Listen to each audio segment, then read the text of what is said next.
భారత క్రికెట్ జట్టులో చోటు దక్కించుకోవాలంటే ఏ స్థాయిలో పోటీ ఉంటుందో ప్రత్యేకంగా చెప్పనక్కర్లేదు. అయితే ఐపీఎల్ ప్రారంభమైన తర్వాత జాతీయ జట్టుకు ఎంపిక అవ్వడం కాస్త సులభంగానే జరుగుతోంది. ఐపీఎల్ ద్వారా వెలుగులోకి వచ్చిన యువ క్రికెటర్లు చాలా మందే ఉన్నారు.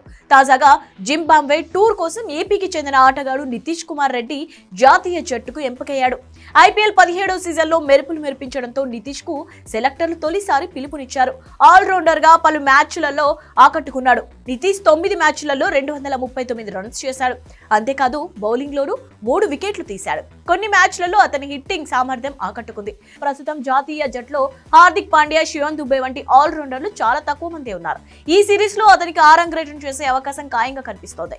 జింబాబ్వే టూర్ లో రాణిస్తే భవిష్యత్తులో ఆల్రౌండర్ కోటాలో భారత్ కు మరో ఆప్షన్ దొరికినట్టేనని చెప్పొచ్చు.